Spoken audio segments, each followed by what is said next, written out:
Hello everyone, welcome to What If Gohan Got Teleported to Mushoku Tensei Jobless Reincarnation movie. Before we start, please go support CJ8 for writing that awesome fanfic. This is the translated version I made. There will be some mistake in character's gender, but of course Gohan is a male. A new adventure begins for the one who was once considered the most powerful warrior. He will have to protect his now new home from the evils that will befall him there. Prologue: One More Chance. Universe 7, North Sector, Planet Earth. The sound of the alarm echoed throughout the empty room, which contained only a bed and a small table with a picture of a family of 3. The picture showed a young adult with black hair and a toned physique, accompanied by a girl with short black hair holding a small 1-year-old girl with a big smile. The sound of the alarm continued to ring throughout the place, so the young adult who was in bed picked it up and turned it off. I looked up at the ceiling. I had a nightmare remembering that day when there was nothing I could do to save the one who had given me my happiness. She stood up, staring at the photo and holding it with both hands, a bitter smile spreading across her face. The door to the empty bedroom opened, revealing a small 4-year-old girl carrying a tray of food. "Good morning, Dad, I brought your breakfast." The girl's entrance brought color back to the young man's face, who took the breakfast, placing it beside him and hugging his daughter. "Good morning, Pan, thank you so much, sweetheart." Gohan smiled, stroking the girl's hair. She smiled at her father's affection and ate with him. She could see her father's absent-minded look in that smile, but at the same time she felt strange. It was sadness. Although her young age meant she couldn't understand everything, she just supported her father as she thought possible as a child could. After all, her mother had left a long time ago, and although she had known her when she was very young, she didn't remember her now. The only things she remembered were her grandparents, Mrs. Bulma and Mr. Vegeta, even her grandfather Piccolo and her great-grandfather Ox Satan. They have always been there for her best friend Bra along with her uncle Goten. And her father could never be missing, the one who loved her madly, bought her everything she wanted, and always told her that he would protect her at all times. No matter who the enemy was, he would save her. She always thought those words were just words. After all, there was no one stronger than her grandfather Goku, so everyone told her until her father told her that today would be the day. She was confused. She didn't know why her father was leaving the land. This was the place where she was born and where all her friends were, so why did they have to leave? But her dad said it was for the best. She didn't understand that. She just wanted to play with Bra and be with her grandparents. But her father said that if it was for the best, then she would trust him. He looked at the capsules his father had prepared, saw the sacred staff his grandfather had given him, and the sword that adapts depending on the wielder was a gift from Grandpa Piccolo to his father when he was younger, and it seemed he would take it with him. According to her father, they were going to see their friends before leaving, so they got ready. With a smile, she looked at her father, who was wearing a battle suit. She liked seeing him like that. He looked like her grandfather, Goku. Gohan picked up Pan, taking everything they had saved, and placing his fingers on his forehead, appeared in front of all his friends who were having a party, while his grandfather Goku and Mr. Vegeta were fighting. She looked at her grandmother and ran to hug her while she looked at her uncle Goten and Trunks talking to Marin, the daughter of Mr. Krillin and Android 18. She visited her father and saw a look she had never seen before as his vision was lost. She didn't know what was happening with her dad, but Grandpa Piccolo appeared behind him, taking him by the shoulder, to which her father reacted by hugging him. The party had been simple. They ate until they were full. Bulma handed some things to her father, as did her friends, knowing they would be leaving. Then something happened. Her grandfather stood up and challenged her to a fight at full power. At first she thought it was a joke. There was no one stronger than him, not even Lord Vegeta, but she was even more surprised to see her father accept. A look of concern appeared on everyone's faces, while men like Vegeta or some of the Z warriors had expectant expressions. And so he understood who his father really was. A violent battle that his eyes could not see, enormous attacks that caused natural disasters, transformations that appeared violently, hitting each other as if they wanted to kill each other. They caused fear, a deep fear. At his sight he could not see the people he had always seen. There were only 2 beings who sought to kill each other with blows. Things escalated when for a few seconds his father had left his grandfather kneeling, and then suddenly his hair turned white, throwing his father aside and reacting again to fight. A red aura and a white aura were what she could see, and both delivered a single blow that left the battlefield destroyed and caused tremendous chaos within Bulma's barriers, causing them to explode. In the end, his grandfather was the winner, but he was badly hurt, and his father stood up strong even though he had lost. His face was not angry, nor was it disappointment, it was happiness. His grandfather congratulated him, saying he had become very strong, so much so that Mr. Vegeta was furious and said he would go train, causing everyone to laugh. They took a senzu bean, and his grandfather quickly became nervous as if he were trying to say something until the words came out from Bulma. They talked about things like having someone for him and building a future together, things she didn't understand, and only her father told her that she didn't need a new mom, just him, to which she hugged him, not knowing what else to do. They saw the galactic patrolman who would take them to their new place and got in, leaving everyone behind with a smile. They were visibly confused as to why they were taking a girl and son Goku's son. They had only received an order and they would carry it out. A time passed where Pan could be seen playing with his father when a pressure was felt in the place. Out of nowhere they disappeared and now they were in a place where there was nothing. Oh, that's how it was until the Tournament of Power. The great platform was now just a platform. I could see all the gods of destruction, creation, and their guardians, Daishinkan and Zeno-sama of the present and Zeno-sama of the future. One of the angels took the men of the Galactic Patrol, transforming their memories and teleporting them to the ship, except for the two hybrids who were being observed by the gods. Gohan's hand was placed in front of Pan as they looked at him and laughed. Gohan's expression was serious as he was visibly affected. "Good morning, son Gohan. I think you know why you're here, right? After all, you've broken many rules against us and the integrity of the universes." Daishinkan commented from his position with both gods of all watching what was happening. They both recognized those who were there, son Gohan, the son of their best friend Goku, and son Pan, Goku's granddaughter. They didn't really know why they were both there. They only knew they had done something very bad and had to be destroyed, but they both had doubts about it. Pan looked at Lord Wise and Bills, the latter visibly annoyed as he touched his throat, and her father looked at everyone without looking away. He did not answer, at which point one of the gods, whom Pan had noticed had the appearance of a fox, swiftly launched himself towards his position while looking furious. However, to his surprise, his vision only noticed how he fell to his knees on the ground with his eyes rolled back. His father stood in his place as if nothing had happened while the gods watched this in anger. "So you were the fifth strongest mortal, stronger than the gods of destruction. First it was Giron, then Goku and Vegeta, then Broly, and now it's your turn, isn't it?" Commented one of the angels named Vados while Champa Beerus' brother looked at his fellow destroyer. "Stopping time, the killer techniques of Hits race." Champa commented with a visibly impressed look. "Such power in a race like the Saiyans is visibly terrifying," Bills commented, looking at the boy.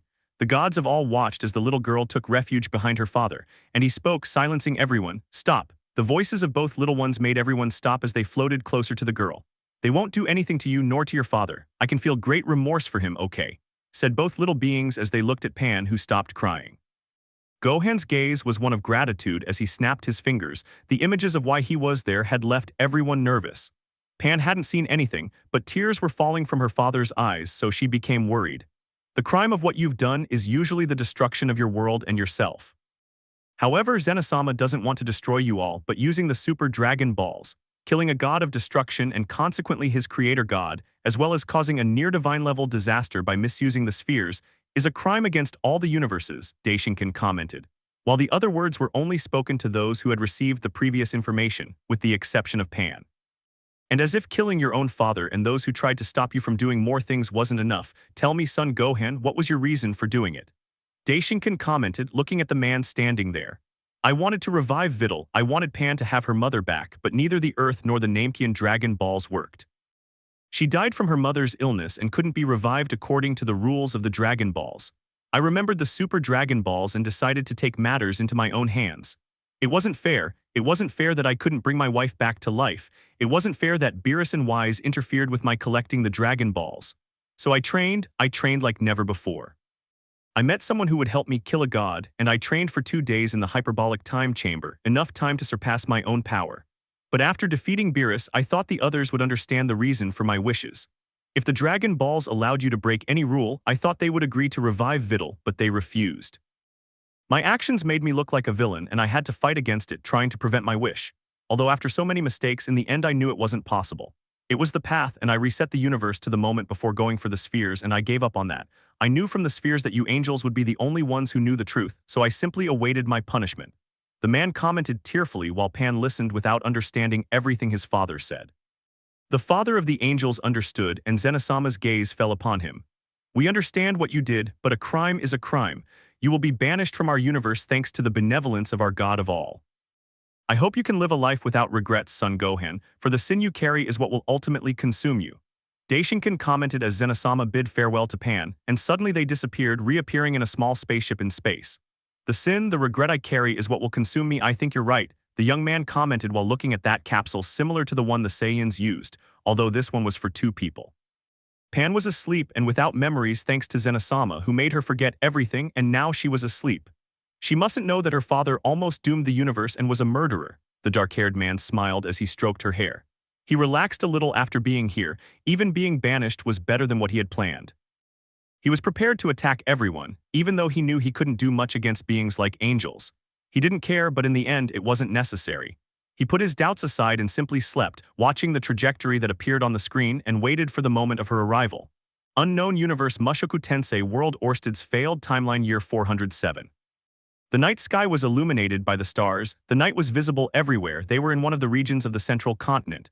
A huge ship was falling at full speed towards the ground of the Fedoa region, one of the places in this world within the central continent in the kingdom of Usura. The spaceship crashed in that region, creating a huge crater. Those inside were still asleep, but the impact woke them. Gohan saw that they had finally reached their assigned destination. He had to be grateful. This was at least the best punishment he could have received.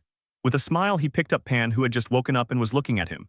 "Are you all right, Pan?" Gohan asked with a smile. "Dad, where are we?" "I had a really strange dream, a dream where there were a lot of people gathered together," Pan said, looking at her father, who was holding her while looking out the window of the spaceship. "This planet should be habitable. There are trees, water, and it's very similar to Earth," he commented mentally, while with the help of one of the capsules they took out a syringe. He quickly attached it to Pan and gave one to himself. The purpose of this syringe was simple. As a Saiyan hybrid, he could adapt to almost any environment, just like little Pan. However, he needed to be safe, so Bulma gave him a series of medical measures with nanomachines that she had created to protect himself from any external pathogen. The little girl received the prick as she watched her father open the hatch and gaze at the beautiful night sky and the vast landscape that surrounded him. The enormous mountains, trees, and vegetation seemed to have fallen into a kind of field. Suddenly, the sound of a furious animal running toward them was heard by both of them, and a huge monster tried to attack them. To their surprise, the beast was grabbed with both hands by the hybrid and pinned to the ground. "Hello, friend, you'd better surrender or I'll be forced to kill you," the hybrid commented while maintaining his strength slightly, leaving the monster on the ground. It seemed to show no resistance, so when he released it, it fled. "So the creatures of this place understand, but the presences and the atmosphere are strange. There's a strange energy flowing around," Gohan commented as Pan looked at several fireflies floating nearby. He took the ship and saw the button which transformed it into a capsule again, so he put it in his clothes. In the distance, he seemed to see a village because of the smoke it gave off, so they could go and see what it was about. They both flew towards the village, leaving behind the crater where they had landed, unaware that someone from another plane was watching them with a serious and completely angry face. Meanwhile, after several minutes they arrived. The journey had been normal and Gohan wanted to explore this world. He could sense strong presences, although most didn't possess great power. This could be a perfect planet for them, after all they were Saiyans. A planet of this level, with oxygen and a similar appearance even if there were creatures like the one that attacked them, was easy to live on, and if there were humans, a compatible race could have descendants. She saw that the village was small with a few houses and a large field where there were crops. It was a rural place but quite habitable. The cold of the night was present and the little girl shivered, so when she looked quickly she found a small vacant lot. He took his sword and the weapon grew into a large, sharp sword. Gohan performed a series of quick movements, cutting the grass and branches that were hindering its construction. He started moving, leaving bread by a campfire and a blanket he created with magic his master Piccolo had taught him. He began cutting the wood he would need for construction. Gathering resources was a simple task. He cut the wood, collected the stones, and through magic created some of the materials he was missing. The half-Saiyan began building the home while little Pan looked around. It was a different place than she was used to, but it didn't seem like a bad place for the moment. Several hours passed, the flames of the campfire died down as Pan woke up to see her father lifting a huge wooden roof and floating down to put it on. "You didn't sleep, Dad," Pan said, looking at her daughter as she watched her father put the roof on and she shook her palms. "Oh, don't worry, Pan, it's just that they're building the house. I haven't built anything in a long time. When we were on Earth and I was young, I used to build shelters for the mountain animals because the storms were quite horrible, but building shelters for people was complicated," the hybrid commented as he approached his daughter. The girl looked at the shelter. It was large, possibly like a big cabin. It had 3 rooms, a small kitchen with a stone oven, and a laundry room and bathroom adapted thanks to Bulma's technology. Some furniture that Bulma had given them had been placed there. It was a nice house, albeit rustic. "I must say it's not my best work, but I think it looks comfortable," Gohan commented, looking at his daughter's room. "Thanks, Dad," Pan said, looking at her father. "Don't worry, Pan, I'm sorry to bring you here. I know you could have stayed with Grandma," but Gohan tried to say, but his daughter interrupted him. "Being with Grandma and Grandpa is fun, but it's not the same as being with you," the girl smiled as Gohan did the same. "Hello, is anyone here?" A female voice and a male voice called from outside the house as the father and daughter walked outside to see what was happening. Pan couldn't understand the language the woman and man were speaking. Although his father began to listen to him, he was suddenly very impressed when he heard him speaking the same language as them. Oh, good morning, Gohan commented with a smile as he stood in front of the man and woman. They both saw him and smiled. We're sorry to bother you, but we saw the smoke from the campfire and wondered who lived here, the two adults commented as they held two little girls about 1 year old. One of them had red hair while the others had brown hair similar to the woman's. I'm sorry for leaving so much smoke. My name is Son Gohan. I came to this town to live peacefully with my little daughter. I was building here last night. It seemed like unclaimed land, so I took it. I'm sorry if it belongs to you. If it does, I apologize and we can discuss a price for this place. Gohan said with a smile. No, don't worry, my lovely Zenith was watching over Aisha and Norn all night and saw movement around here. You know, we thought it might have been a monster, but we're more certain now that we know who it is. Let us introduce ourselves. My name is Paul Greyret. This is my wife Zenith Greyret, our daughter Norn, and her paternal half-sister Aisha. Paul said, extending his hand. It's a pleasure, Paulson Zenithson. I'd like to introduce myself again. I'm Son Gohan. My last name is Son, so you can just call me Gohan. This is my daughter, Son Pan, the hybrid said as they both greeted Pan, and she simply returned the greeting. Gohan noticed a woman in a maid outfit in the background. She was pretty, but for some reason she seemed a little embarrassed. At least that's what it was until Gohan looked at her hair, comparing it to the little girl's, and now he understood her reaction. She was a second wife or something, but she hadn't introduced herself, so he just assumed Paul had been unfaithful to his wife with this girl. Without saying anything, the points against him dropped, but he couldn't say anything either. Maybe this was acceptable in this world. Gohan invited the family inside, and seeing the boy insist, they agreed. Upon entering, they saw the house that the dark-haired boy had built himself. It was large but not too big, and it had everything he needed, so he was quite talented. Paul thought that perhaps he had met beings from the coal mines who taught him how to build. They talked about common topics. Gohan got the information he needed, which was this place, where they were, some races like the place where they were.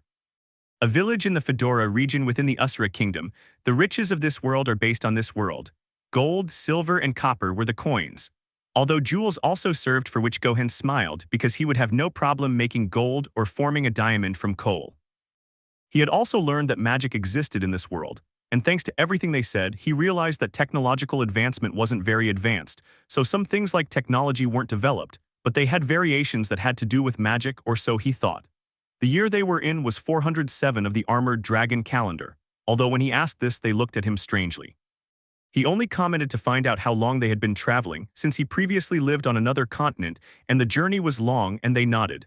Pan just watched the little girls as she played with their fingers, treating them like a little sister. Zenith and Paul watched, laughing, and Gohan commented that he hoped they would get along from now on. They agreed and asked Gohan his age, to which he replied 24. They both said he was quite young, and he just laughed. After a while, the couple left with their daughters and said their goodbyes. To Gohan, they seemed like a normal family, although he had to say that both of them had excellent fighting skills, as he was surprised to hear the woman named Zenith say that Pan had a talent for magic. She knew her daughter possessed hidden powers even stronger than his own. Her abilities were incredible. From the month she was born, she demonstrated talent with Kai and superhuman strength. She could fly long before anyone else and had a power that manifested through emotions, just like he had when he was young. So she knew she would become quite strong, but that she would be able to use magic. Although it was a talent that had never been considered for use, there were techniques like the marine, which was generally sealing magic, or attacks like those Moro did, even the magic of creating objects that he learned from Piccolo. But he didn't know what to say about his daughter being compatible with the magic of this place, so it would be good for her to learn. He knew she couldn't learn magic because, according to Zenith, she didn't feel capable, so he assumed Zenasama gave her that ability.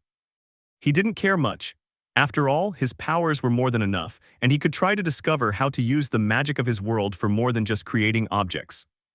Hey Dad, Pan said, interrupting Gohan's thoughts as she looked at him. Tell me, Pan, what's wrong? Gohan asked. How did you know how to speak the language? Pan asked, looking at him with doubt.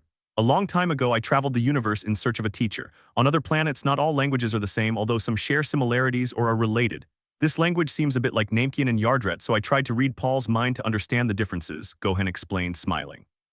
Pan looked at him as if she hadn't understood, and she simply nodded as Gohan commented that she would have to learn the language of this world, to which she helplessly agreed. 2 weeks later. The days passed and Pan trained and studied alongside her father, who was teaching her the language.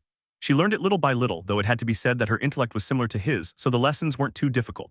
After all, her mother had always taught Pan the same way she had taught him, so speaking the language only took her a few days. Meanwhile, Gohan occasionally visited the Greyrat family, talking about what it was like to live there, where they could go to eat or simply hang out. He mentioned that Fedora wasn't a place with many attractions, but it was pretty great. Some days Pan helped Zenith take care of the girls while she commented that she was quite good and that she should soon learn magic because perhaps she could teach her daughters magic in the future. Pan looked at her father who was holding his sword as Paul had instructed since he taught some of the local fighting styles.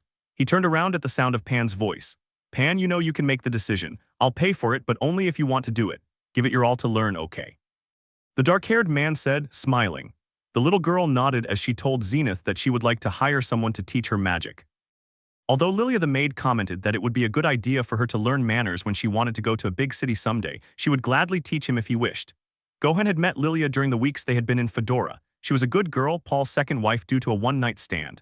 Although Aisha wasn't Zenith's direct daughter, she loved her as her own and accepted and forgave them both, even though she harbored some resentment. After all, they had endured hardships. The death of their first child at birth was a shock to them both, so she truly thought she wouldn't be able to have children. She understood Paul's fear, even though he knew it wasn't an excuse and that he had been a bad person that night. But going back to the initial topic, she wasn't a bad person, so she simply nodded. Zenith agreed. After all, she said that young ladies should learn manners, although Gohan already had enough to speak with a nobleman. The following days passed even faster and several weeks went by, during which various events took place, the first being the first bred friend. A little girl with green hair, pointed ears, and cute red eyes. She had met her when some children from the village were bothering her, so when she saw this, she acted and defended her, teaching her a lesson. The girl who had some androgynous features took Pan's hand with a smile. They were the same age, so she introduced herself as Sylphiette, or by the nickname Pan had given her, Sylphjin. She was quite shy, and compared to Pan's lively personality, they were completely different, although both were happy to have a friend. When Pan took her to meet her father, Gohan, he introduced himself, saying that she had cute ears and patted the girl's head. He told her that he had received a letter, and apparently someone had accepted the commission. Pan got excited telling Sylph why she was going to learn magic, so she was happy, and with a big smile the girl shyly told her that she would also like to learn. Pan looked at Gohan, who laughed and said that there was no problem. Gohan was breathing comfortably as he sharpened his weapon. Paul approached his side carrying a glass with a drink and gave it to Gohan. They both sat down, watching each other as usual. They had become friends, so he spoke slowly but in a relaxed voice. Are you a demon? Paul asked, and Gohan turned. What do you mean, Paul? Do I have horns, or can I spit saliva that turns my enemies to stone? Gohan asked. You're not human, you're too strong to do that, and not just anyone can build a shelter in hours, but wait, your saliva can do that, the man smiled, taking a slightly nervous sip of his drink. It's not a lie, Paul, hahaha, and well, I see, although I'm sorry to say it, but I am human, at least half of it. I didn't think it was very obvious, but that matters, commented the dark-haired man. No, not really. In the Usura Kingdom, demon races aren't completely discriminated against, although there are some who are. Some religions, like on the continent of Milesian, have groups that hate demons, so I just wanted to know that you were my friend. Personally, I don't care about any of that crap, nor does Zenith, but we like trust. You know, if I weren't married, I'd invite you to meet some women, the man said, smiling. I think you'd still do it even if you were married, Paul, Gohan said, laughing as Paul laughed too. Gohan gazed at the sky. It was beautiful. He still remembered everything he had done. His wife lived in a good place, he had made friends, and his daughter seemed motivated by something. Smiling, he was very happy that the punishment he had received was something like this. He was grateful that his father was friends with Zenasama, or he was sure that on that occasion he would have disappeared no matter what. He put that aside and continued drinking with Paul. His first days in this world had been pleasant, so he prayed to everything in this world that the rest of his days would be like that, although for some reason he knew it wouldn't be like that. Want more alcohol? Paul commented, offering him one. Gohan took it and smiled. Yeah, sure. While they could only laugh at each other's teasing, end of prologue. Chapter 1, Students and the Promise. Several days had passed since Gohan's arrival in this new world. Things had changed a bit, as Paul's friendship with the boy was incredible, as if they were lifelong friends. His relationship with Zenith was also good. She was a very fun woman, so in a way she reminded him of his mother when she was in a good mood. Gohan had learned Paul's sword fighting style, so he had applied his principles and techniques to the swordsmanship that Piccolo had taught. It was obvious that things were different now, although Pan had quickly adapted to the environment, the village, and everything around him. In fact, it was so much that in the village they were known as those who eat so much food without getting full, but it was a good place. Sylphi and Pan's friendship turned into best friends, and in the afternoons after playing and training with her father, she would go to help take care of Nornya Asia. The Greyrats treated Pan like one of their family, and it was no wonder the girls seemed to enjoy playing with the little one. While the magic teacher was away, Zenith taught her the basics of magic, and it was surprising how easily Pan could learn spoken spells, but what happened a few days later was even more surprising. And that made both Zenith and Gohan look at him in surprise. It wasn't by much, but his daughter had learned to use magic without reciting. She launched powerful water spheres like bullets and could generate large quantities of water. Pan was happy and Gohan simply congratulated her on her results. My goodness, little Pan is a prodigy and Sylphie isn't bad either. She's also learning to do the same as this girl. My goodness, you two will surely be great sorceresses. Commented Zenith as Pan held Aisha and Norn each in one hand. And don't forget that his father is Gohan. He inherited tremendous genes both physically and intellectually. My god, if that guy used magic he would be the strongest warrior in all of Usura. Paul commented, Dad doesn't use magic but he's very powerful, said Pan, to which the Grey Rats nodded. Several days later, the teacher Zenith had been looking for finally arrived. When Gohan opened the door he looked at her. She was a girl with bluish hair, a small body like that of a developing teenager, and he felt a strange kind of energy about her. Upon seeing her she greeted her, assuming due to the high power she held that she was the teacher in charge. Hello, it's a pleasure to meet you, Mr. Sun. My name is Roxy Migard. The Grey Rats told me this was your home and I came as quickly as I could, the young woman commented. Oh hello, so you're the teacher who's going to teach my daughter Pan. It's a pleasure. Come in, I'm sure you Pan and Sylphie will get along well.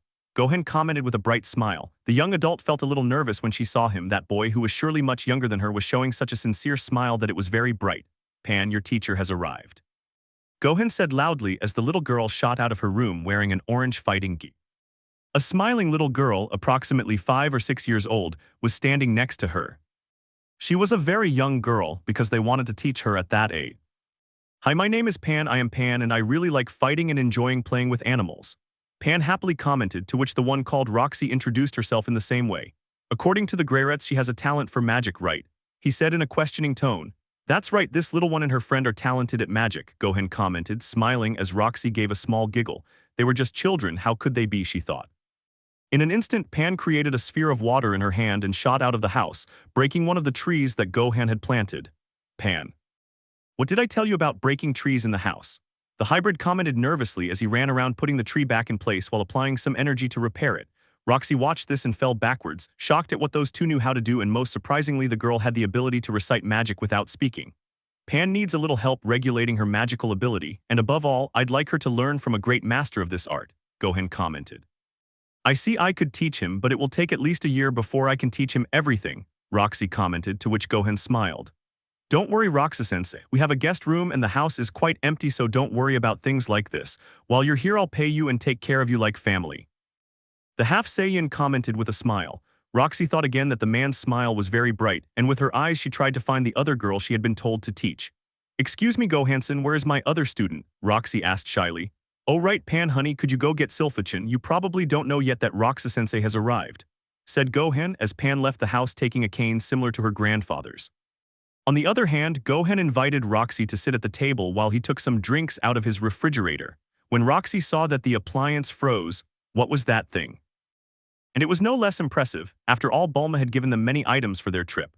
Although for the repairs, Gohan was more than enough to fix it. After all, Bulma knew that he possibly had an intellectual potential capable of reaching her if he developed it more. Here, Roxyson, it's one of my favorite drinks, I'm sure you'll like it, Gohan commented, handing some soda to the girl, who quickly became excited by how sweet it was. It's delicious, Mr. Gohan, what's the name of this drink? Roxy commented, you see, its name is soda, it's a drink from where I come from, it's made of sugar and other elements like carbonated water, commented the half-Saiyan. During his arrival and the weeks of rest, Gohan had managed to recreate the soda from his world with some ingredients he had obtained. Although it had been difficult, he succeeded. After all, the soda was quite delicious, although they only used it to invite their friends, like when Paul and Zenith came to eat at their home. They were delighted with the drink, even though it was non-alcoholic, it was quite tasty. Oh, so you're from a foreign country? Well, you can kind of tell from your hair color and features. The girl commented, if we arrive after a small incident, we try to form a new life. In fact, the simple fact that Pan is able to use magic makes me happy. Any improvement and activity that she proposes to me as her father seems to me the best and makes me happy. Gohan commented. Roxy smiled at what Gohan said and tried to look around until she came across a sort of image of a minor Pan with Gohan and a woman in some kind of exit. Wow, that woman is very pretty, Roxy commented, looking at the photo. Yes, she was my wife. We got married young, I think it was when I was 18 or 19. Sadly, she died a few years ago from an illness, the half-Saiyan commented with a somewhat sad smile while the blue-haired woman looked on sadly. Now he understood why he felt so lonely at home. After a few minutes of waiting, Pan came running up with his Sylphiette. Roxy noticed the green hair but said nothing because even though he had reddish eyes and green hair, he wasn't a Serpard. Instead, he was a kind of elf or probably a demonic race or a human hybrid. On the other hand, Sylphiette politely introduced herself as Zenith and Lilia taught her, and with a smile the little girl commented that she was the second student she would have. Pan commented that like him, Sylphie was able to cast water and wind magic but with some difficulty in silent spells which left Roxy perplexed. It wasn't one person, it was two people who could do something like that. I know how you feel, she's very good with magic too, the half-Saiyan said with a smile. Okay, I'll teach you what I can, although I have to say it makes me feel discouraged, wondering if I'll be able to do it or not. The magician commented sincerely to what Gohan had said. No matter how much you say that, even if they can recite silently, they don't have the experience of a real mate. They're just girls with some talent. I'm sure, Roxy-sensei, that you are someone very capable and strong. I can feel your energy. The man commented smiling while Roxy felt saddened by Gohan's words and that last thing he said. Pan and Sylphiette's training began. The first few months were a period of great progress for both girls. Thanks to constant practice, Sylphiette improved her silent recitation and was able to practice water magic without problems, as well as the wind magic she had learned.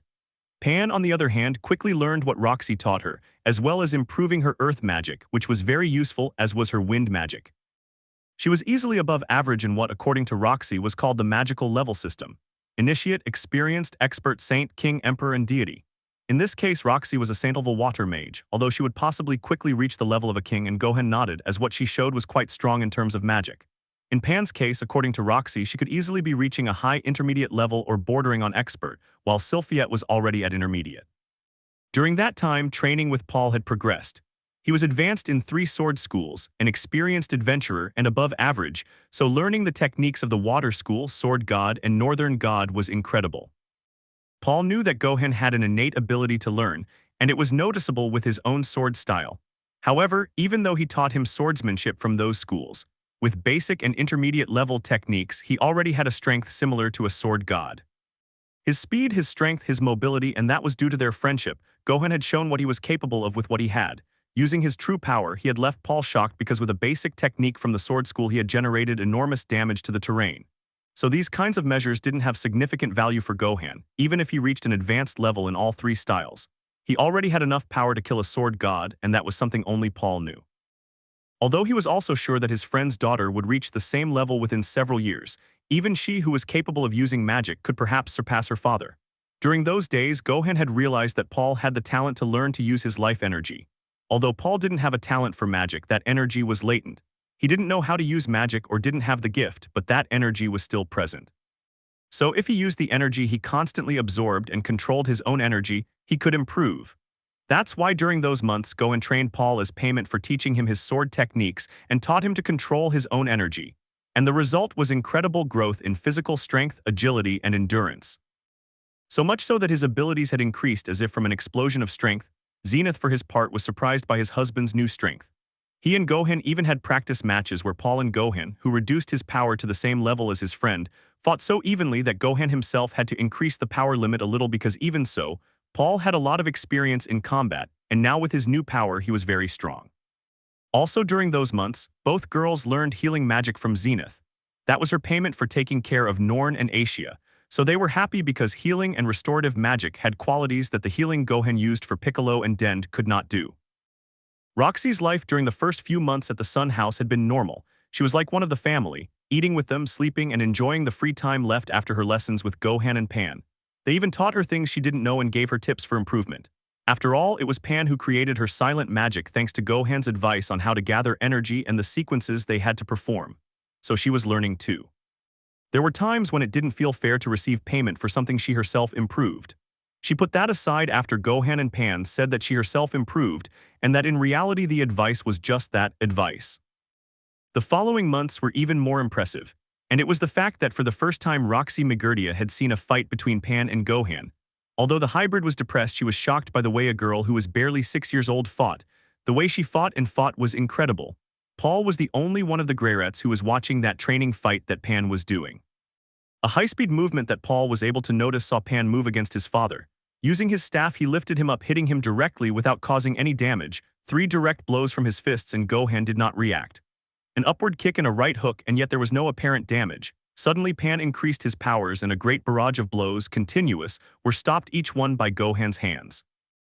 Pan charged energy in her hand and several Kai spheres shot out at maximum speed. Gohan deflected them into the sky while waiting for his daughter to appear, but she was no longer in front of him, so he moved his hand backward and stopped a kick from the girl. She smiled like her grandfather Goku would and, using silent magic, created many rock bullets that hit Gohan.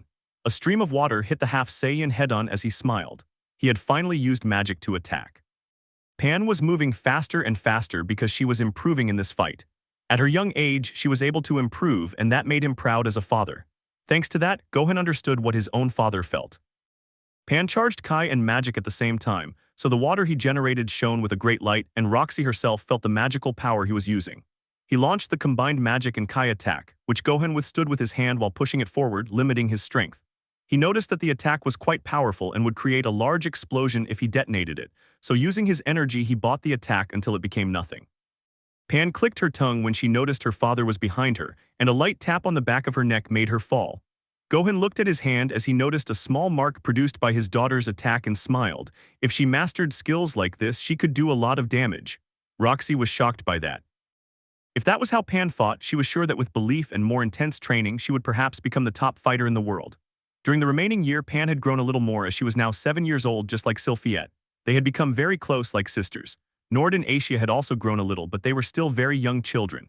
On the other hand, the final test, a holoclass spell, was taught to both girls to become holoclass mages in the water magic branch. So together with Roxy, they went to a place far away from everyone to show the power that this spell had, but not before explaining the risks and the damage it caused. This was the Saint Class spell Cumulonimbus, the storm cloud made of magic that could control the weather and create a magical water storm. This is the last time I'll be able to teach you. I hope you can do it. Its name is Cumulonimbus, so Pan, Sylphiette, this year you two have become very strong in magic. You are very talented. With what you've learned, you will be known as holy water mages. Roxy commented. Pan and Sylphiette nodded, and following the steps of the spell did so. Pan had even created such a large storm that the entire village and several kilometers beyond were submerged in it. Roxy smiled. She would become stronger in the future. Would she become a divine class mage? How strong would she be? With that done, the year ended and Roxy handed them their own witch wands made by Roxy herself, to which they both smiled and hugged their teacher.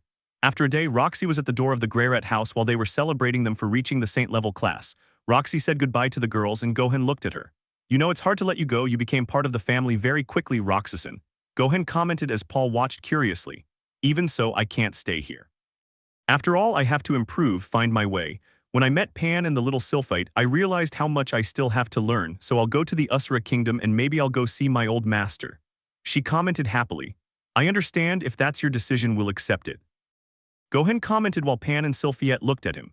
Gohanson, when I become a better mage, please acknowledge my strength, and maybe without saying the last part, Roxy said goodbye while Zenith and Lilia watched with excited eyes what had happened. Paul noticed, but apparently Gohan was dense about these things. Gohan, aren't you going to answer Roxy's proposal? Zenith commented. Yes, of course, Roxyson, I accept. When you get stronger, I'll gladly accept you. He commented sincerely as Roxy put on something pink while saying goodbye to the hybrid. Gohan smiled and simply returned to the celebration with the others, although what Zenith said caused Gohan to blush and Pan to become confused. What do you think? Gohan is such a gentleman, he even accepted Roxy's marriage proposal. It won't be long before she becomes your mother, Panshin, she said with a smile, and with that the party continued and the day came to an end. The following days, on Roxy's recommendation, I mentioned that perhaps both Pan and Sylphiette could go to a magic university to improve their magical talents. Both girls looked at Gohan and he commented that there was no problem. He knew that Ralston could barely live with what he had, so sending Sylphiette to a magic university was something he couldn't do. So without having a chance, I tell them both yes, but it would be in a while. By the way, Paul, I need to talk to you. Gohan said seriously, to which Paul nodded and they went outside the house, each taking a sip of alcohol. Tell me what you need. It's not normal for you to talk to me about a serious matter, Paul commented. I'll pay for Sylphiette's and Pan's universities, but the gold I had is gone between Roxy's classes, the feudal permit, and everyday expenses. I need money, Paul. The jobs here don't pay much, so I'd like to know, do you know anyone who needs studies or training? I've read all the books you've lent me. I know everything, writing, languages, and math. Even math, that's better than all the ones they've put here. What I'm trying to say is I need money and I can give my knowledge. Gohan commented, to which Paul sighed. You're technically the strongest warrior I know, stronger than my sword master, and your intelligence surpasses that of anyone I've ever seen, so you're an excellent teacher. Maybe I have something. I'll have to use my name, so just wait for answers, okay? Paul commented as they entered, seeing Zenith and Lilia. Without saying anything, he said goodbye to everyone and returned home, finding Pan looking at her mother's photo. Gohan remained silent at the door, hiding his kai, watching as the girl sadly touched the photo. She didn't have many memories of her mother because she died when she was very young. Without saying anything, Gohan spoke as if he had just arrived, and Pan looked at him and hugged him, and the days continued peacefully. Weeks later, Gohan was called by Paul and he handed him a document. They've accepted the offer. The Greyrat Boreas family has asked you to be the tutor of the princess of the Boreas house, Paul commented as he sat down and watched Pan looking at his father. As you can see, it will be a good salary. I spoke with my cousin, so I told him everything about you, your strength and power, your superhuman intelligence. After hearing about everything you can do, they decided to put you to the test, and if you perform well, they will give you a salary commensurate with your work, enough so that you can comfortably pay for both tuitions in the future. However, for 1 year, you will have to teach Princess Boreas everything. Zenith can take care of Pan while you're away, but with that, you'll earn the money you're asking for and you'll even have some left over. Paul said, and Gohan nodded. Pan looked at her father and was hugged. I know you're smart, Pan, so remember, train, improve, and when I return you can go with Sylphiette to the Magic University, okay? Gohan commented, to which Pan nodded. There were ways to easily obtain financial resources, perhaps with the help of magic, but something inside Gohan told him not to do it. The economic system was fixed, and changing it could affect everything. After all, if he obtained large amounts of wealth, people would ask for it, so it was better to get a decent job and try to achieve something more in the future. A carriage arrived and the hybrid sensed a rather powerful energy in that vehicle. It's somewhat rough, please don't pick a fight with it. A woman with brown skin, a gray cat tail, and her ears as well as her long hair were shown. She was really attractive, with a nice chest and nice legs. She was literally a beautiful woman in every way, but she had such a tough aura that it really made her seem very strong. Gohan smiled unconsciously and she stood in front of him. So this guy is the tutor. The woman commented, to which Paul replied, his name is Son Gohan, he's the tutor and literally someone very powerful, don't get cocky, silly cat. Paul commented, laughing. As a direct slash was launched by the cat girl, Paul stopped the cut with his sword, surprising everyone. She was a queen of the blade, how was it possible that Paul could stop it? You're just as fast and strong, Ghislaine. If he made me improve so much that I can stop your attacks, believe me, Princess Boreas will improve too. Paul commented. Alright then, Son Gohan, come with me. Ghislaine said, and Gohan, saying goodbye to his daughter, told her that he would see her later and that this would help her get better. With this, Gohan left with Ghislaine, and Zenith took Pan while the little girl watched her father leave, leaving her all the money that remained as well as the house. So you're the one responsible for making Paul so strong again, the girl commented as Gohan nodded in the carriage. Without saying anything, the journey continued while Gohan just stared out the carriage window at the surrounding landscape. End of Chapter 1. Chapter 2, A World Destined for Ruin. A few days had passed since Gohan had gone to work at the Greyrat Boreas house, one of the noble houses of Usura, and apparently of which Paul was a member. Pan was training her magic as usual. She needed to improve to be able to go to the Magic University. If she was prepared, she was sure to get a scholarship in the future, perhaps even preventing her father from having to get another job. His companion Sylph was helping. While looking at the sky, they realized that it was soon time to go to the Greyrat's house to take care of the girls, so they left in that direction. Life in this place was very peaceful, and although she liked it, it was true that without her dad nearby she felt lonely. She stopped thinking about it and continued doing the work she had to do while wondering what her dad was doing during that time. With Gohan. Gohan looked at the place he had arrived at. It was a huge mansion with various buildings, towers, and other areas that Gohan thought were not used. Apparently this was the land of the Boreas. With her Kai she sensed the energies of the place. At first glance there weren't many strong people there. Ghislaine was the only one with high power, and like her there were other semi-humans in the place.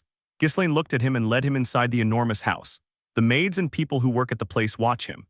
Gohan was a very outstanding person, and although they knew through their boss that they were looking for a master, then he had to be it, but they never thought it would be someone like him. The cat girl led him to the room where he found a brown-haired man reading a book. He had little resemblance to Paul, but their presences were similar, although he was visibly weaker than Paul. She put her book aside when she saw the man arrive and stood up. It's a pleasure to meet you. You must be Son Gohan, Paul's friend and the one who wants the tutor job. The man greeted him with a smile. It's a pleasure to meet you, Mr. Philip Boreas Greyrat. My name is Son Gohan. Gohan greeted Philip in the same manner, noting that he was quite polite.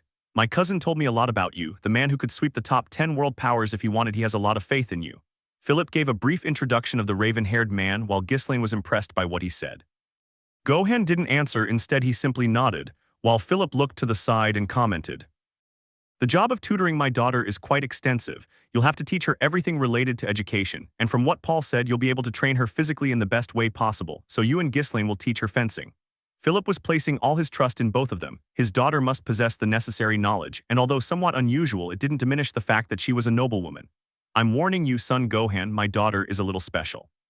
You might not be able to get her to accept you as her guardian, she said one last time as one of the butlers led her to Princess Boreas's room. He went into the room looking at the girl, a red-haired girl approximately 10 years old. She had a rather strong aura for just being a human. This caused great hostility and she looked visibly angry. The girl looked at the new tutor as she tried to say she didn't accept him and throw a powerful punch, but Gohan stopped her with a finger. The girl looked at this while looking at the laughing dark-haired man. You'll be quite a challenge, won't you? But that's fine, girls should be strong and have character, I've always thought so. Gohan analyzed her carefully while the redhead looked at him doubtfully. So miss, could you tell me your name? The girl stared for a few seconds at a giant ape behind Gohan. It was terrifying and she was visibly shaken as she answered. My name is Eris Boreas Greyret, Eris replied with a tremor that, although she managed to hide it due to her strong character, Gohan could notice, giving a smile to avoid any tension. It's a nice name, Erishan, the adult commented laughing while Eris looked at him once again with doubt. Who was this guy? Why did she feel she had to respect him and why on earth was he acting this way? Who the hell are you? Eris commented, now calm after no longer witnessing that imposing ape. Gohan simply smiled and introduced himself. My name is Son Gohan and I will be your new tutor. Gohan said and Eris looked at him. Tutor, that word her parents used to say to her day after day. A tutor to learn math and reading was incredibly boring, but for some reason she didn't refuse. Alright, the first thing we'll do, Miss Greyret, is make sure you want to learn. Strong, stubborn women like you won't listen unless it's worth it, or you want to, so you won't learn until you see who your teacher is. Would you like to see a training match of mine against Miss Grishlane? Gohan said as Eris stepped back. To fight Grishlane, was there really someone as strong as her? He wasn't supposed to be just her arithmetic and reading teacher. He didn't need to be strong, but something inside her made her want to see him, so he accepted. Gohan took Eris and Grishlane and suddenly the two realized they were in Philip's room. Teleportation magic, Philip commented, unable to say anything else. He took Philip himself and took him with them to a field they had seen outside the city. Eris was nervous, Grishlane was interested, and Philip simply didn't know why he was being dragged into this. He was supposed to need his daughter's approval, so why was he here? I'm sorry to bring you here, it's the furthest place from the city. Since I'll be fighting Grishlane, Lady Eris will accept me as her tutor if I prove what I'm capable of, right? Gohan commented as Eris nodded. Alright then, Grishlane-san, I'm counting on you. Gohan said as he got into a fighting stance. Grishlane took up a fighting stance in the same way so he could see how strong that guy was. If what Paul said was true, he should attack with everything from the first moment. Unleashing her killer instinct, Grishlane lunged at Gohan. He remained still as moments passed and the Queen of the Blade delivered a direct slash. However, everyone felt a pressure when Gohan's aura was suddenly released. The cut was stopped by Gohan's sword as Grishlane retreated. Philip swallowed hard, his thoughtful and calm demeanor was gone. This was the beginning of a high-level fight between two powerful beings. In a burst of speed, Gohan positioned himself in front of the Catwoman and delivered a slap directly to her stomach. The woman was thrown back, but she recovered and, reacting, propelled herself forward, delivering a series of continuous cuts that Gohan stopped. A high kick was dodged by the woman who barely managed to stab her weapon. Gohan deflected it with a finger while the feral felt a blow to her side that made her roll against the ground. Eris was impressed, she was feeling respect. Her tutor was someone as strong as Grishlane. Dad wasn't supposed to be my tutor, Eris said incredulously as Gohan dodged the attacks of the Queen of Blade. Philip heard his daughter comment. Son Gohan was recommended by my cousin. He may be among the strongest and smartest beings in the world. He's the best tutor I could pay to teach you everything, Philip commented as an explosion formed in the area. Grishlane had his katana striking against Gohan's sword, and Gohan was forcefully trying to overcome it. Gohan had to help her, she was at a high level. Maybe she could slit Nappa's throat or even kill Vegeta when he arrived on Earth if he wasn't careful. No, he even felt she could kill several members of the Ginyu Force, perhaps not with her destructive power but with her abilities. She didn't control Kai, but using her swordsmanship she was as strong as Kai users. Grishlane was strong, there was no doubt about that. With a direct punch to the stomach, the woman dropped her sword, looked up, and in her anger tried to get up, but she no longer had the strength. Gohan was happy, she was devilishly stubborn and strong and he liked that a lot. The battle was stopped by Gohan, and he saw that Grishlane had not yet given up, so smiling, he helped him to his feet. You're strong, he commented as he looked back at Eris, who couldn't believe what had happened. So miss, do you think you can learn from me? Gohan said. Eris looked at her sadly, so the girl nodded. She wanted to be strong, and if her father had said so, he would not only be her teacher in academic matters but would also train her physically. And seeing what she did with hardly any effort, she could defeat her guardian. With that, Gohan took the brunette back to the Boreas house and healed her from the damage she had received. Grishlane watched him as he healed her. He wasn't a bad guy, and what Paul had said was true. There was someone very strong in that place. Gohan believed Ghislaine had a superior swordsmanship level to Paul, although visibly only in one style, but she was strong despite that and had great combat experience. Are you okay? I'm sorry for using you to get them to accept me, but their attitude made me think they would only accept me if I showed them my strength, Gohan said, and Ghislaine replied. I understand, I also wanted to fight you after what Paul said. We respect strength and you are quite strong. The Catwoman commented as she walked away from him. Gohan, for his part, looked at Eris, and so the lessons for his new student began. The first lessons were about teaching Eris the basics, from arithmetic and reading to improving her focus. She wasn't very good and got angry easily, but whenever she wanted to act violently, Gohan didn't even flinch at her attitude. On the other hand, Ghislaine watched the classes with interest. She didn't know anything, she was strong, but that was all. Gohan explained how useful it was to know things like reading and arithmetic. In this world, strength was important, but that didn't change the fact that there were scams and you could easily get into trouble. So after explaining things this way, Ghislaine asked him for lessons, and Gohan nodded with a smile. Gohan's courses had left them both tired. It was too much to take in on the first day, so after several hours, Gohan's class on energy would arrive. Eris, like Paul, was not very adept at magic, but she was somewhat stranger. Although her body generated mana and had much greater compatibility, Kai was also something she could handle. Therefore, remembering everything he learned from watching and listening to Roxy, he could teach her advice. Gohan was a very experienced Kai user. In his old world, he was at the same level as his father, even surpassing him. Therefore, teaching was not something that was difficult for him. The first step was relaxation, the focus for awakening his energy. Eris tried to imitate him but failed. She was very explosive and therefore things like concentration were difficult. But she had to do it. Ghislaine had to say that Gohan taught well. It was obvious that he wasn't a magic user, but he seemed to have advanced knowledge of this energy and what he called Kai. After the concentration, it was time to train physically, so Gohan's routine was shown. Using Piccolo's magic, Eris's clothes changed to ones that she could wear more comfortably, and this one weighed at least 20 kilos more than the initial weight to improve her training. Ghislaine had never trained with weights on her body, but it seemed that Gohan was more experienced in terms of physical training. After a few hours, she had to repeat the meditation and concentration, and the girl, having no other alternative, did so. In seconds, Eris fell backwards as the energy left her hands and she was left without power. Gohan looked at this impressed because she would become very strong in the future. He took her in his arms, noticing that it was simply exhaustion, so they would have enough for today. They left the girl in her room while Gohan let her rest, but not before putting her clothes back on as before. Ghislaine noticed that, so she asked, I have a question, Gohan. What are you doing? It looks like magic. Commented the Catwoman. Oh, that's magic, but it's different. I use my Kai to create a certain type of magic, unlike mana magic. With this technique, I can create objects or materials from whatever I think about. It's quite useful, Gohan commented, as he created a small red ruby in his hand. Ghislaine looked at this and commented, If you could create gold, then why are you working? You have a family, right? The woman commented. Gohan looked at Ghislaine for a few moments. Because it's not fair. If I used my skills to earn money that way without any effort, I would simply feel bad. Besides, I have to teach my daughter the value of money and effort. Her mother would have wanted this, the half-Saiyan commented, laughing. I don't understand you, but I suppose it has something to do with human morality, the Catwoman commented as she suddenly received the ruby. You may be right, sometimes humans just want to do things right. By the way, here, take it as a gift for our friendship. It reminds me of your eyes. Gohan commented as he walked away from the room, and the woman sighed, looking at the ruby. She was blushing for some reason and simply returned to the living room. For a while he read some of the books in the Borea's library. They had some books on languages he hadn't quite mastered yet. Thanks to Roxy and his stay, learning the demonic language hadn't been complicated, so with some permission he would take all the information he could.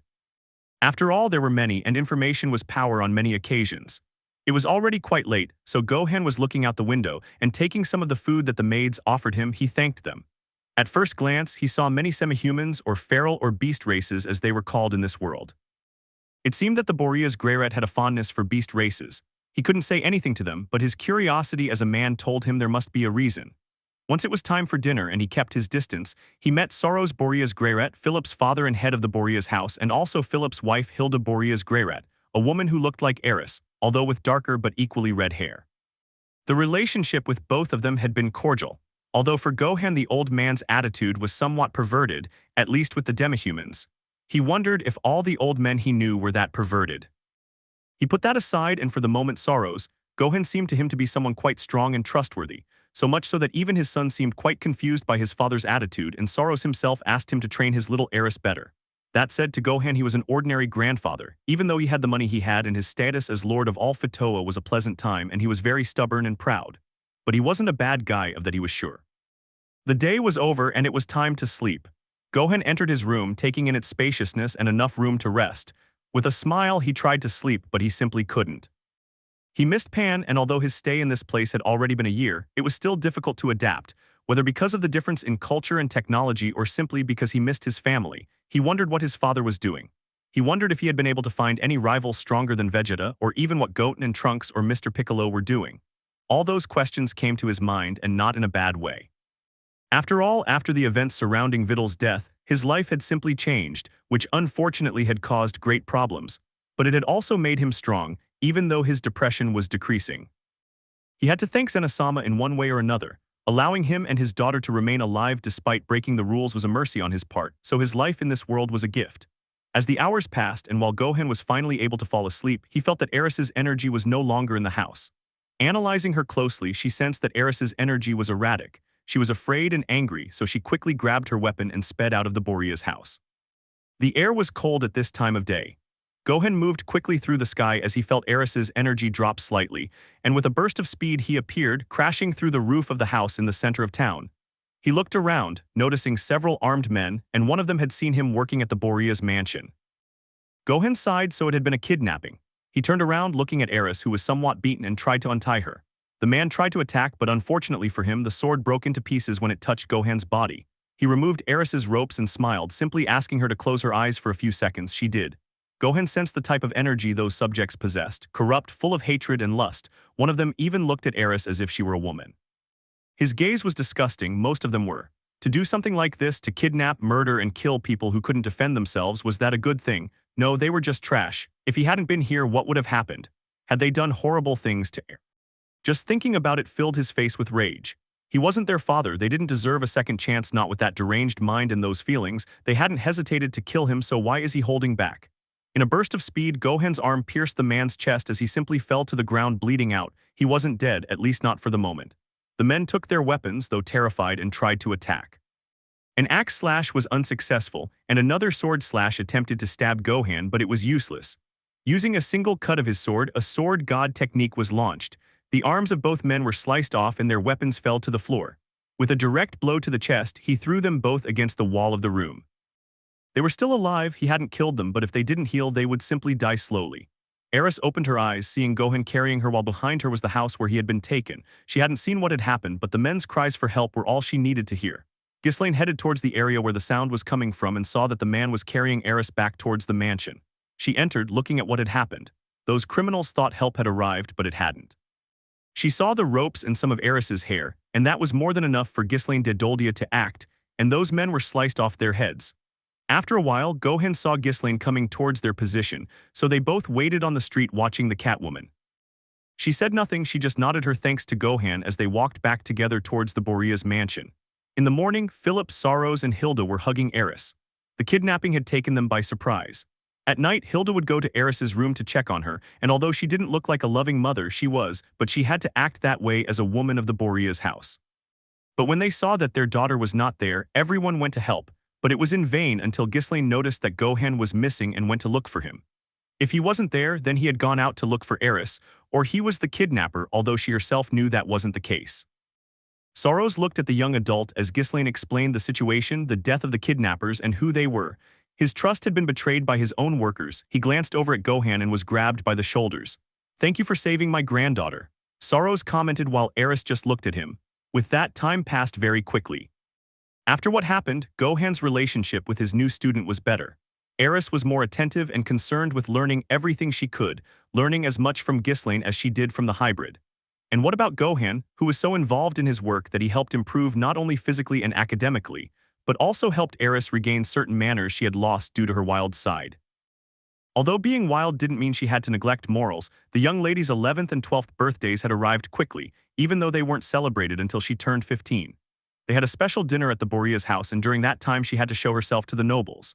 Unfortunately, she was terrible at dancing, and although Gohan was also terrible, learning the steps wasn't complicated, so helping his student had been the best thing since she was able to dance correctly. Eris had learned not only Kai control, but also mana control, and she learned to use fire and water magic. The reason was that it was the magic she remembered best, and even though her magic levels weren't that high, learning to use them correctly gave her a greater advantage against her enemies. For the girl's 12th birthday, although it wasn't celebrated here, he wanted to give her something. All teachers gave something to their students at the end of training. It was a given whether in this world or the next. Piccolo had given her his sword and a suit, so considering the culture of this world, he would give her something similar, only more useful. Eris looked at what was in front of her. A large katana of Kachin steel and a magic gem created with the help of Gohan's magic. With it she did the same function as the magic wands that Roxy had given to the girls, since being a swordswoman who had learned his styles, even his own. She also knew magic, so she was a magic swordswoman. Eris took the katana and noticed that it wasn't as heavy as she had thought, but it was incredibly hard and sharp, and she could gather mana to perform sword techniques but with magic. It was something incredible, a very expensive object surely, but what she appreciated most was that it was a gift from her master. Gohan mentioned that Ghislaine had come up with the idea as she was also his teacher, so they worked together to form it. And with that, Eris was very happy with what she had. For Gohan, 2 years had passed very quickly. He had been away from Pan for 2 years, so he hoped his lovely daughter was well. She would probably be celebrating her birthday soon. From the Borea's house, he could sense Pan's Kai on occasion, although due to the distance and the energy of the environment, it was somewhat difficult. During these 2 years, she had also been improving her sword skills. Learning from a Queen of the Blade was incredible, and Ghislaine was also learning from Gohan, even managing to use his Kai. Thanks to that, she was stronger than before, strong enough to have interesting fights between them, although it was more of an advantage for the Catwoman since her strength increased considerably. The funniest thing of all was something about the relationship between Ghislaine and him. He had experienced firsthand what it was like to be feral. That's right, we're talking about the feral mating season where they would hide for a while before someone took them. It was a time when feral women wanted to have children, mirroring the mating season of animals. Unfortunately for him, he didn't know about this, and what had to happen happened. The fierce Ghislaine de Doldia was a woman through and through, although nothing serious had happened yet. There were no surprises, as with any other hybrid in this world, something Gohan was grateful for. And although Eris supported Ghislaine, it went without saying that her master was foolish with women. For the wild Catwoman, these kinds of feelings were something she didn't like, all because of what had happened with Paul, and now she felt the same way about her hybrid companion. She was confused and still scared even after everything that had happened. The heat cycle was difficult to control and many problems could arise, and although he knew nothing about it, he had used it to calm those instincts. Due to these kinds of events, their trust in each other increased, and the woman told him about her past and everything related to it. She didn't know why, but she had done it. Gohan listened attentively to every word the woman said and simply sighed. Apparently, her life as an adventurer with Paul had been difficult, and although she had been in love and he had taken advantage of her during her heat, their group had fragmented because of it when he took Zenith as his wife. Although the last day was just around the corner, he had to deal with the feelings he currently had, realizing that for the person who was Ghislaine after all, he had promised something to Roxy. Even after all, there were days when he sent letters to the woman greeting her and commenting on what had happened in his days. He put that aside when Eris arrived, commenting that she would like to practice one last time with him, so Gohan and Ghislaine agreed and went with her to the place where she usually trained. Gohan felt something strange in his body when he arrived and saw a sphere floating in the sky as if nothing was wrong. She felt its energy and didn't know what it was, but her body was clearly telling her that it was dangerous. Meanwhile, Eris asked Gohan to use that powerful technique she had shown him days ago. So when he was gathering energy to do the attack, the three felt the energy of a subject at full speed appear out of nowhere, and he tried to cut off Gohan's head without success because the hybrid stopped the cut. Gohan looked at the subject in front of him. He was blonde and wore a mask and a white suit. Clicking his tongue, he noticed that he was strong, not as strong as Ghislaine, but he was strong. However, the most surprising thing was his speed. It was a speed far exceeding that of sound. That guy was an enemy and I had to destroy him. Who the hell are you? Ghislaine exclaimed, drawing her sword as Eris drew hers. I am Almafin the Radiant. By order of my master Plegadius, I must kill you, you who are causing this provocation in the surroundings. Almafin commented as that being continued speaking. Gohan felt the energy increasing more and more. Shut up. This thing is about to explode, damn it Eris, Ghislaine, get behind me. Gohan shouted, increasing his energy with a roar. Eris positioned herself behind her master and Ghislaine watched with her magic eye as the thing was about to explode. Upon seeing this, Almafin disappeared from the place in a beam of white energy. The energy exploded as Gohan, charging a Kamehameha, tried to destroy it. In a burst of Kai, Gohan fired the attack as the magic sphere exploded. The explosion began to engulf everything in its path. The Kai attack hit the energy stream, but nothing had happened. It was as if the attack had simply been taken somewhere else. Gohan took both of them and was about to move, but the magic current enveloped them as he disappeared into the light. Everyone around the city itself began to see the beam of energy, only to be instantly engulfed by the magical current. With bread. Things at the Greyrat house continued as normal. Their daily life after the 2 years in which their father had gone to Paul's cousin's house had come to an end, and they were happy to see their father again. She wanted to show her how strong she had become, as well as how responsible and hardworking thanks to Zenith. Sylph was equally happy for her best friend as they looked after Little North and Asia. The girls had grown quite a bit in those 2 years and things were calm. Pan suddenly felt the growth of an energy in the distance and felt the earth vibrate a little. Her gaze became serious and she quickly looked at everyone and told them to stand behind her. The girl screamed as her power surged to its maximum and she tried to create a Kai barrier to stop whatever was heading towards them. Paul felt the same energy as he picked up North and tried to gather Zenith, Asia, and Lilia together. Pan had placed Sylph behind her as her hair suddenly turned golden. Super Saiyan Phase 1 was present. Using his Kai, he created a barrier that enveloped the house, and everyone saw how a light destroyed their home and the barrier began to give way as the barrier deformed due to contact with the white energy. And in just moments the Kai of the barrier disappeared. Pan took Sylphiette while the light engulfed them, wondering what was happening. The light enveloped all of Fatoa while no one knew what was happening, and in just moments there was nothing. With Gohan. Gohan looked in all directions while he was in a completely empty white space. It reminded him of the Room of Time while his body was different. His body was completely an entity of negative energy that seemed to be all the guilt and depression of what happened in the past. Gohan observed the being in front of him, a being with a white silhouette like that of this place, a humanoid body and visibly dismayed. Welcome, son Gohan. Tell me, do you want to know what's going to happen or what happened? Do you want to know how to prevent the death of Eris Boreas Greyrat? Then how about you listen to me? The strange being commented as Gohan remained still and simply noticed how the silhouette smiled at him, and Gohan could only feel doubt about what was happening. End of Chapter 2. Chapter 3, A God and Advice. The enormous explosion had completely engulfed that vast territory. Son Gohan had disappeared from the place as had many other people. His gaze fell upon the being in front of him. With a body that seemed made of magic, she approached him. So what's your decision, Gohan? Will you listen to me? The mysterious man's voice echoed throughout the place as Gohan stared at him for a few seconds. I didn't know what had happened and I needed any kind of information possible about what had occurred, so even though I was suspicious at the moment, I would listen to what he had to say. I'm listening. With that said, the being approached and spoke. You'll arrive in an area known as the Demon Continent. It's a dangerous place that could easily kill an experienced adventurer, but someone with your abilities shouldn't die, right? But what about your student? She could easily die. You could wake up to find her dead. So when you arrive, remember, you'll find a man with green hair. He likes children. He's not a bad person.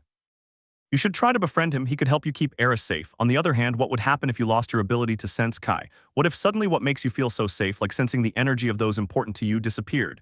The being commented while Gohan just stared at him. Well, it doesn't matter, son Gohan. I find you very interesting, so I hope my advice is useful to you. The man said as he walked away from Gohan. Why are you helping me? What do you need from me? Who are you? Gohan said, but the being just smiled. You can just see me as a friend, that's all.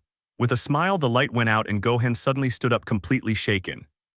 He looked at his body for a few moments. His body seemed fine, but when he tried to focus on sensing his Kai, he was unable to feel anything. When he saw Eris's body simply lying on the ground, he became worried, but then he saw her breathing and calmed down. That guy was right. At that moment, I wasn't able to sense the Kai of anything, not even my own Kai. I looked at the campfire in front of him, and in it was a man with slightly grayer skin and green hair.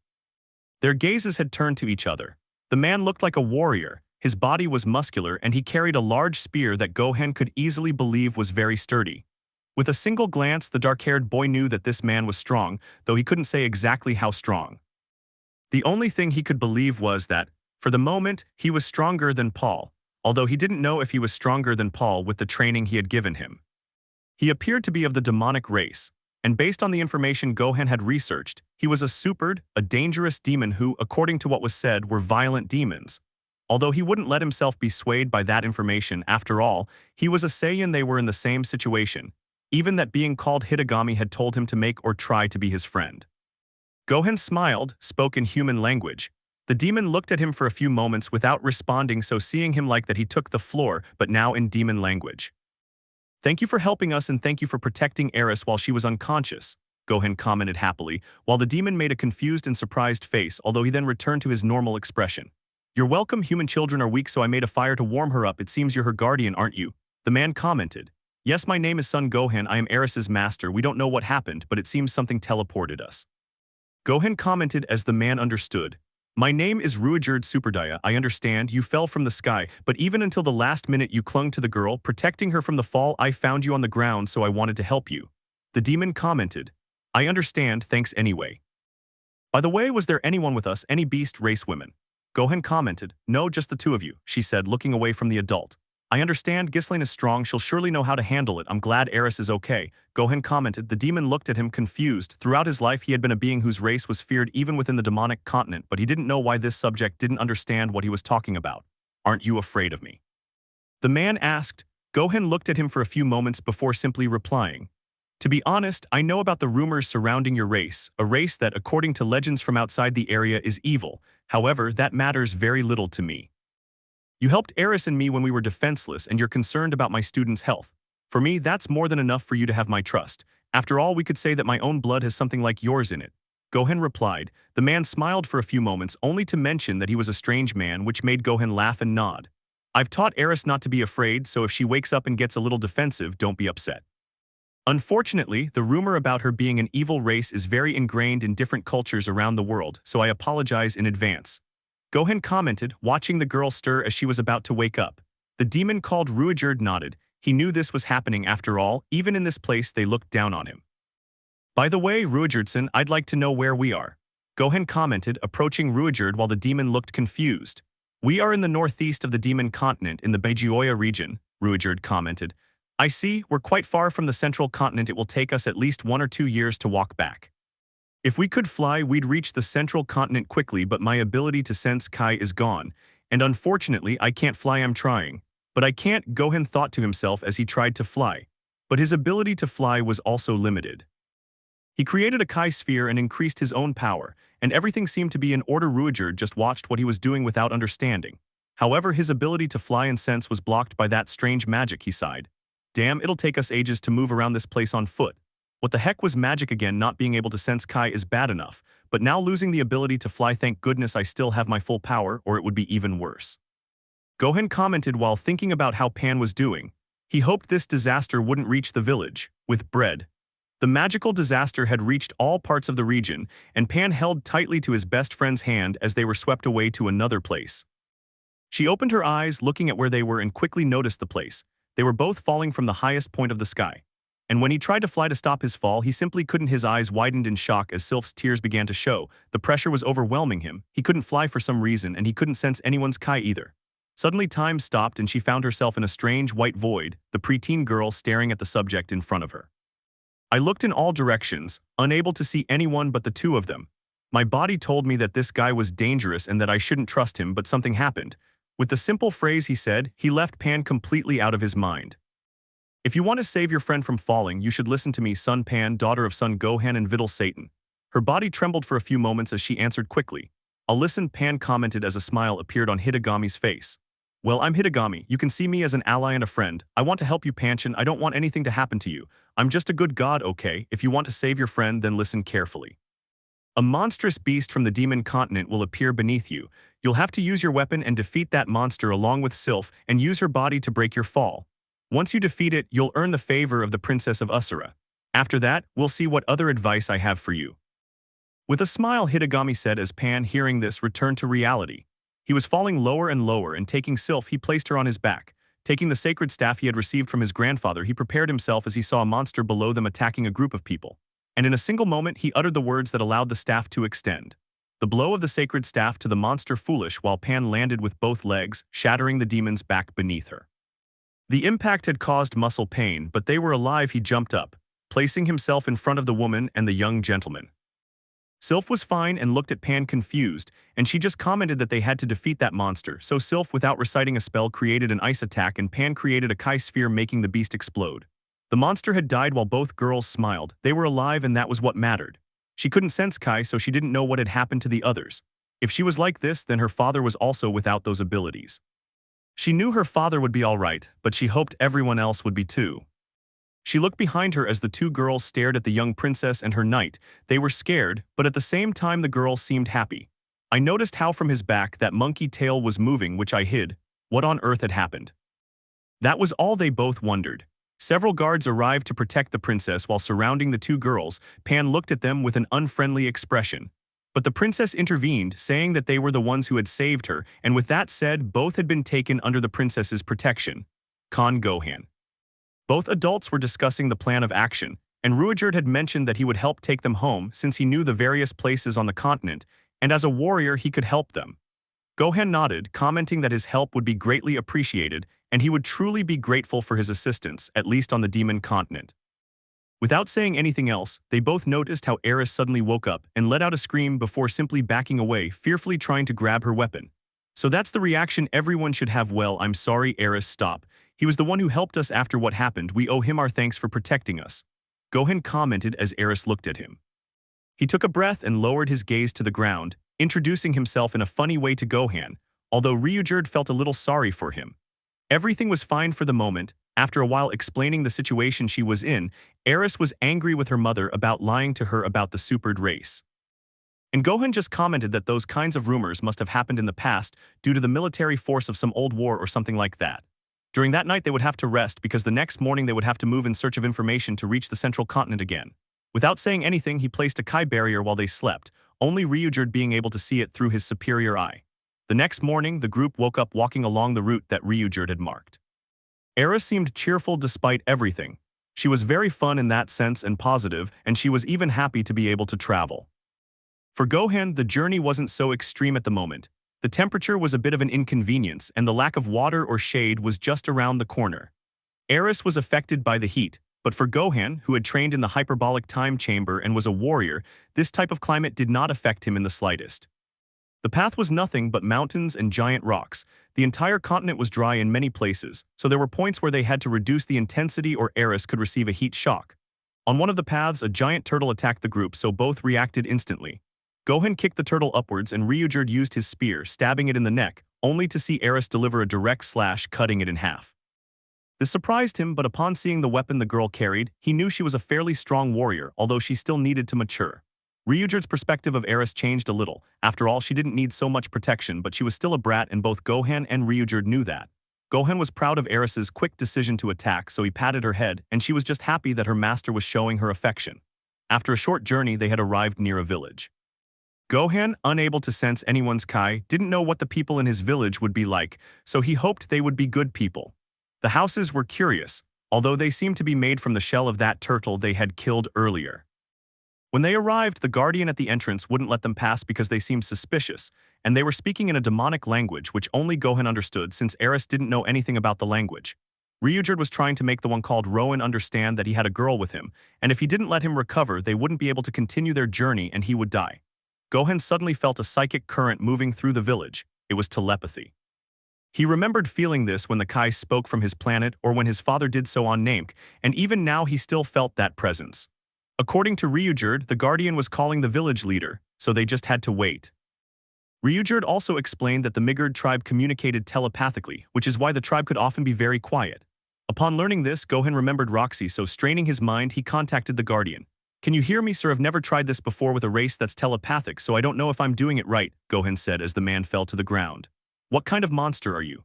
Commenting this, he walked away while the man trembled. For some reason, the guardian could only see with that mental connection a huge chained ape talking to him, bringing fear. Gohan put this aside, apologizing for trying to communicate the way they did, and this man understood. The leader arrived and introduced himself, to which Gohan did the same, introducing Eris as the girl they had brought with them. On the other hand, the leader noticed a strange necklace that Gohan had been wearing since Roxy's departure, a necklace that was proof of the promise to wait for her until he became even stronger.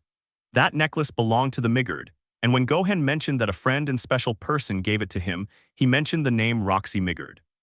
The guardian named Rowan was scared because that was his daughter's name. After some time wandering around the small town, they were taken to the leader's house, explaining the situation that had brought them there. Leader Migurd commented that due to the various shooting stars and that enormous current of energy he saw in the sky, he assumed that something was wrong, so the magical disaster was even more than Gohan could believe. The leader asked Ruijerd what he would do with the humans, so Ruijerd commented that he would help them get home, especially since they didn't know this continent. The conversation grew. After all, Gohan was quite strong. Once they left the demon continent, he wouldn't need so much help. To which Gohan commented that if Ruijerd wanted to be sure that Eris would at least reach a human city, then he would let him accompany them. What Ryujerd wanted was to fulfill his goal so that the supered race would change. However, his attitude was difficult to deal with, so Gohan asked for information because, according to the history of this world, the supered race was a certain way because of the ancient war. To which Ryujerd recounted the other perspective of the story and how he was deceived by Laplace, how the spears, being their souls, were changing them, and in a short time the fear of the supered was caused due to the curse. How his son sacrificed himself to save his father and how the whole world began to hate them due to Laplace's false words. Gohan understood everything. The feeling of Ryujerd was perhaps something he couldn't fully understand, but it was a goal. He lived in regret for over 400 years. It must have been doubtful. Then Gohan spoke up. If both he and, more importantly, Eris said good things about Ryujerd and his race and how they protected lost people arriving on the demon continent, they could try to improve their reputation. So without saying anything else, Gohan said he would help. After this, they slept for a night to leave the next day. They would need to move, so they thanked the kindness. On the other hand, the Half-Saiyan thanked Roxy's parents because thanks to them they had obtained supplies and shelter as well as a map. He said goodbye to Roni and Rikari, so the group continued their journey towards the first city on the continent, as they would try to get information and money for the trip by being adventurers. The journey continued without much trouble for the moment. Eris liked taking care of the monsters that came against her, so Gohan and Ryujerd just watched her from afar. He would let the girl handle it to see how much, according to Gohan, she improved. Despite the bad, this experience could serve Eris well to improve as a warrior, although Gohan was worried because of everything that was happening. He wondered if Ghislaine was alright. After the meal, they arrived at the first city, a rather crowded demonic city. Although due to the rumors it seemed that Ryujerd could not pass because they were looking for the dead end, a nickname given to Ryujerd. So Gohan, seeing this, decided to paint Ryujerd's horse with that bluish moss that was found on the rocks. There were a lot of anthropomorphic races similar to animals, other demons of different types and some a little more human, but it was a city like any other, as if it were on another planet. They walked through the city until they reached the Adventurers Guild area, after which they continued to register where they would be given a rank and a name for their group. To eliminate that nickname of Ryujerd, they decided to name their group Dead End, but they were mocked for the group's name, so Gohan just laughed and they arrived at the missions. A horse-like demon approached them, commenting that they had a very low rank, but without even paying attention, it gave a small blow that no one could see, and the man fell to the ground and turned around somewhat worried. "He's alright, please help him. It seems he ate something that didn't agree with him." Gohan commented in demon god language. With this done, they rested for the rest of the day. Using his creation magic, he created special clothes for Ryujerd and one for Eris, so the girl was happy to receive clothes from her master. While Gohan was searching a room in the city, some demon boys tried to approach Eris, but because she didn't understand, they thought they were being ignored and grabbed the hood covering Eris, provoking her fury. She attacked the group of boys and easily knocked them out. Eris was very fierce and easily angered, so when the garment was damaged by the pulling, she decided to attack, taking her hand and stopping her by giving her hand to Ryujerd while he healed the most affected boy. And noticing the effect of his magic, he was impressed because it was a different kind of magic, so he told Gohan to join his group, but Gohan refused, saying that they would only be a group of 3 people. After this, night fell and they slept. When Gohan closed his eyes, he appeared again with that guy called Hitagami. "So here I am again, Hitagami." Gohan commented as he watched the god move around him. "You're quite curious, why don't you accept my trust, son Gohan? I think I've helped you keep Eris safe, haven't I?" Hitagami commented. "It's simple, you're a god, and if you can see my memories, you'll know I don't trust them, so you'd better save your kindness. If you hadn't told me, I wouldn't have mistreated Ryujerd, and I could possibly escape from here sooner or later. The lack of my powers and the inability to fly on my own wouldn't stop me. I'm the most powerful being on this planet, and you know it," Gohan remarked, to which Hitagami smiled. "I don't intend to hurt you, Gohan-kun. I just want to form a friendship with you. If I give you my advice, you can reach Panchen, save Erishin, recover Ghislaine, and I could even help you with more things with all the information I know. What do you say, Gohan?" Hitagami commented while Gohan just sighed.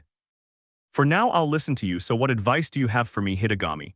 Gohan commented. "This is the beginning of a great friendship, son Gohan, so trust me, you must take the mission for the lost cat.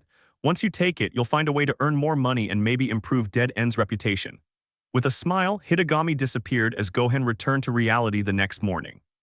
Sighing, he woke up and they took their things to go to the guild to take the mission and find the cat thanks to the Ryujerd's third eye. While searching for a while, there didn't seem to be much to see, but the path of Ryujerd was true, for they arrived at a large cave where the smell of animals was present, so they went down once they confirmed that there were no other people. Upon seeing the animals and noticing that they were quite large, they had to hide when they heard the footsteps of a group of 3 people. They were anthropomorphic demons similar to insects and a reptile. Seeing that they were distracted, the 3 of them immobilized them with a single blow each. while Gohan stared at them. Apparently stealing animals isn't a crime around here, is it, friends? He commented, smiling as the three of them stared at him in shock. Eris tried to approach because she wanted to ask some questions, but the insectoid demon kicked her straight in the stomach, knocking her to the ground. Upon seeing this, Gohan grabbed the insectoid's leg and, squeezing it tightly, burst it.